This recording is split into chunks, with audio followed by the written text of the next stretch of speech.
What's up, everybody, and welcome to Malt Muser Whiskey Reviews. I am Eric. On the bar for today, Glenmorangie, 12 years old, Malaga Cask finish, the inaugural release of their Barrel Select series.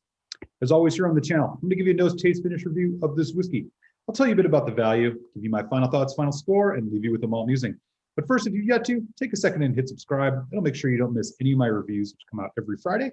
And you can also catch my Tuesday happy hour, which happens each Tuesday at 8 p.m. Eastern time. So, Glenmorangie, located in the Highland region of Scotland. Their 10-year-old whiskey is usually every year the most consumed single malt Scotch in Scotland and is a great introductory Scotch whiskey. This one, however, as I mentioned, is the first release, which came out this year, of their Barrel Select series. So this one here is aged 12 years and 47.3% ABV, non-chill filtered. And it doesn't say how long on the bottle that it was in each of the barrels. I did do a little research, and I can tell you that this is 8 years in American bourbon, ex-bourbon casks, followed by 4 years in first fill Malaga wine casks. So Malaga is a fortified wine from Spain. It's a mixture of Pedro Jimenez and Muscatel grapes. So it's like a very sweet, rich, fortified wine. So I'm going to pour some of this in the glass and tell you all about it.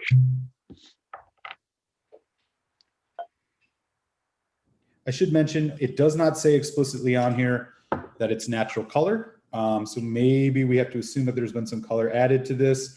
It does not come in a box, as far as I've seen. It's just been in the bottle. So yeah, that is the tail of the tape for the Glenmorangie Malaga Cask finish.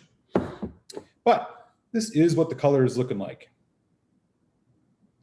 Kind of a nice dark orangish hue on it. Looks really nice. Okay, let's get in on the nose.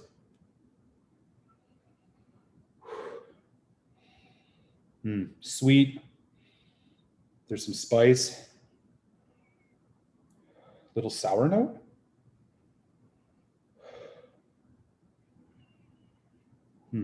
Just a bit of an alcohol edge to it as well. Going in a little bit deeper, vanilla, honey, bit of citrus, kind of like an orange citrus, very characteristic Glenmorangie. There's also some nice, just a little bit of a nuttiness to it.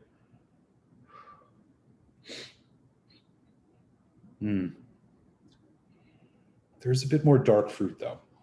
And I'm thinking like stone fruit, maybe plum, not quite raisins, but there's some like dark red grape notes coming out of this, which is really nice nose. Okay, let's give this a taste. Cilantro.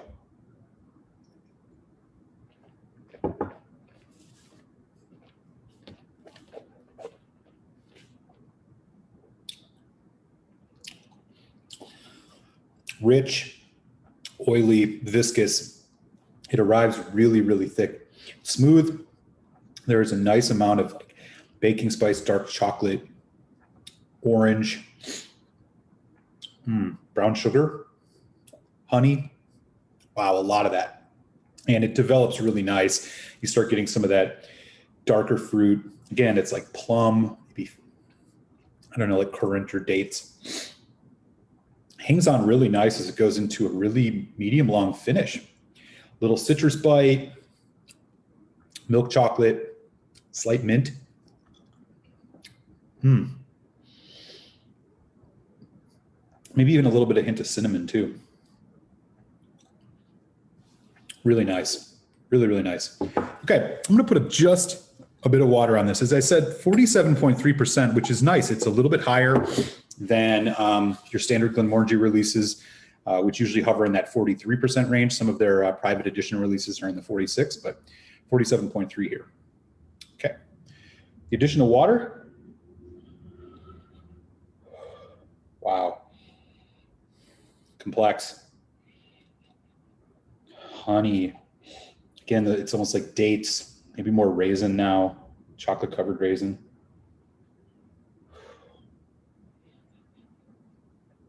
There's a bit of what a characteristic kind of dark red wine. It's a little bit tannic. And there's that citrus too, orange, maybe even a bit like lime peel. It's a bit sharper. A lot going on here. All right, another taste.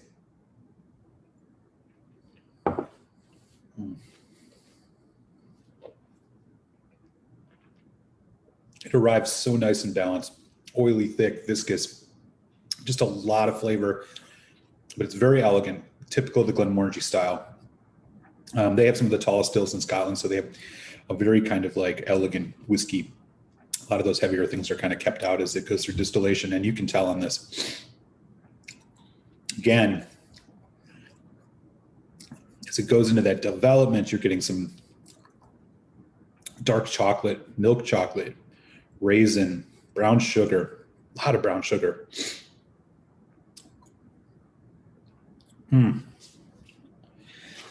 Orange, creamy on the finish too. Yeah, I have to give this another taste.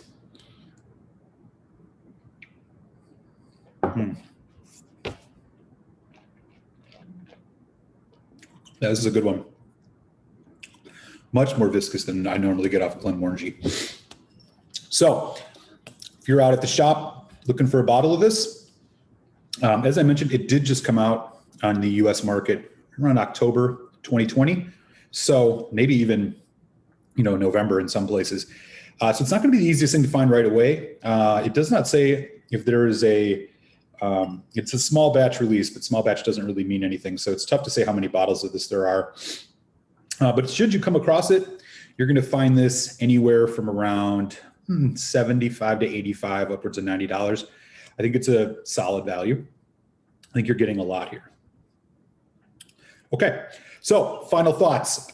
Glenmorangie, 12 years old, Malaga Cask finish. This is a good one for sure. While Glenmorangie tends to be kind of a lighter whiskey, and they do incredible things with wine finishes. I'm thinking about like the La Santa, the Quinta Ruban, for example, both really stellar finished whiskeys that they put out. This one's a step above those, I would say. That higher ABV is bringing through a lot more flavor. You're getting a much more thick, oily, viscous Glenmorangie, something that not usually how I would describe their whiskeys. So it's unique in that sense. I think that the maturation here on the finish has been done really well. It doesn't overpower. You're still getting some of that classic Glenmorangie style. You're still picking up those bourbon notes. I think it's just been done really well. The non-chill filtered, again, great to see that right here on the label. I got high praise for this one, y'all. And I'm really excited to see what they come out with next in this barrel select release series that they're doing. So final score here on the Glenmorangie 12 years old Malaga Cask finish is going to be a 4 out of 5, which means I recommend you go out and find yourself a bottle of this. I think this will be a great one to have on your shelf. You don't see a lot of Malaga Cask finished whiskeys, and I think this is especially a good one for an after meal, glass of whiskey. So really, really enjoying this. 4 out of 5 is the final score here on the Glenmorangie Malaga Cask finish, 12 years old. And with that, I will send you over to your malt musing. I'm going to enjoy the rest of this dram, and I'll catch you next Friday here in Malt Muser Whiskey Reviews. Sláinte, y'all.